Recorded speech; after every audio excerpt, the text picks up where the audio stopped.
За, сайн байцгаана бүгдээрээ сайхан үлцгэж гинэ үү. За яг нар зөхөд нар мандж байна. За өглөө нар мандангууд би нэг өвсөө. Ингээд нэг урдчилж тарааж жоохон өвс орхиод. Тэгээд туглаа гаргаад хашааныхаа өдийг онгорхоо орчих. Тэгээд өөртөө гарахад идэхэд. За тэгээд нөгөө Өвөрн Монголын аянчин дулаан найз маань нэг одоо Шимэнтал үхрийн талаас болоод нэг дэвжээ болоод тах шиг үлээ тийм ээ, сенсац. Тэрэнд зарим хүмүүс их хэмзэглээд тах шиг үлээ. Тэгээ та нар одоо малчин бишээ, тижээ өрчингээд хэлсэн гэл. Тэр бол үнэн штэ. Ер нь яг үнэн. Дулаан л хэлсэн болохоос биш яг үнэн болохоо. Бид нар бол одоо малчин гэж хэлээд. Би өөрийгөө ч малчин гэж хэлэхэд аюу хэцүү байна. Гоч уламжилт мал гэхэд бол зүгээр л нэг одоо мал тижээдэг хүн болох гэдэг шүү дээ. Яг үнэндээ. За тэгээд тэр Симэнтал үхрийг бол үхэр бишээ гэдэгсэн. Тэр бол бас л ортой л доо. Би чи нөгөө Алатаугийн халиун бух зам бод тэдрэж харахаар бүү үзэгт амар гоё шүү дээ. За нуруу тенисийн. За үйл үдид нэг сар Идрисийн хүүтний үеэр харах чинь толгооноос өөр юм үлдэхгүй. Тэгээд тэрийг ухуулсан одоо танахны тэр нөгөө манайхан бол Герфорд гэдэг юм да. Тэр ч угаасаа нэршил нь Герфорд юм чи. Тэр нөгөө хайфуто гэдэг. Тэрний бухыг ухуулсан би чи. Тэгээ одоо болохоор би чи юу яаж юм? Facebook дээр Монгол үхэр гээд пэйж хуудсан нэгээд тэр маань бас нилээ дагч магч нүсэд гоё явж байна. Тэгээд уржигдэр би юу яасан? YouTube дээр сувг үсгээд тэгээд тэрнийхэн тэрийгээ өдөө хөгжүүлэх гэсэн байдалтай явж байна.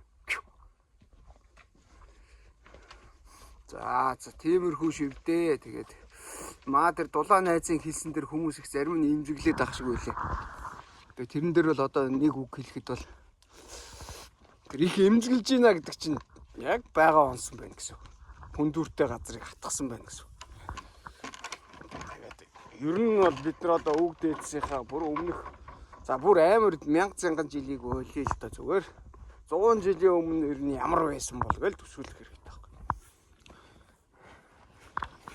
Бидний одоо амжилтын түлхүүр алдаа оноо бүх юм өнгөрсөнд байгаа шүү дээ. Өнгөрсөнд бүгд байж байгаа. Тэрийг жоохон анзаарах юм бол. За тэгээд Монгол үхрээ хөгжүүлэх тал дээр болохоор миний зүгээр санаа бол их энгийн. Зүгээр дотор нь шилэн сонгох сайжруулах хэрэгтэй. Тэрний яана вэ гэхээр Монгол байгаа одоо Монгол за цус орсон байсан ч яах вэ? Тэгээд үхрүүдээ одооноос цусны хувьд ч тэр би одоо төвчээрийн хувьд ч тэр харж агаад ихийн сайн харах хэрэгтэй юм шиг байна. Тэгээд бэлчээрээрээ явж чаддаг би хаа сайтай үхрүүдээ хооронд нь шил сонгоод байхад аяандаа сайжрах юм билээ. Ном одоо энэ үхэр ер нь ямар ч мал байсан ингээд уншаад тахад тийм бил. Шилэн сонголтоо сайжруулах юм бол сайжрах юм бил. Тэгээ би яг энэ яриа санаагаа Facebook дээр тавьсан маш олон хүмүүс одоо дэмжигдэж гисэн. Дэмжигдэгч байх та ерөнхийдөө дагагч нар маань бас өсөөд дэмжиж байна. Тэгээд надаас туул энтер авъя. Солилцъя гэсэн хүмүүс их гарч ирж байгаа. За тиймэрхүү шүвдээ. Тэгээ ингээд тоглоноодоо би иймэрхүү маягаар нь хаяад өгчтэй. Тэгээд нөгөө тижээвэр чинь намайг маань өөр монголчууд энэ өвс чинь их баг байна л гэдээсэн. Өвс ямар ч байсан одоо энэ нийт уртаас нь энэ урдаас нь ямар ч сан жоохон нэлээ авсан. Одоо 1 сарын 10 гэхэд нэг иймэрхүү яах болно доо. Нодлонгийн өвсөө би чинь хэрглэж дуусаагүй байжгаад нодлон чинь зас ихтэй байсан. Тэгээд дал дээгүүр нь тэр хашааныхаа дээгүүрээ авчиад асгацсан. Яг тиймэрхүү шиг дээ. За өөр тайван дөө.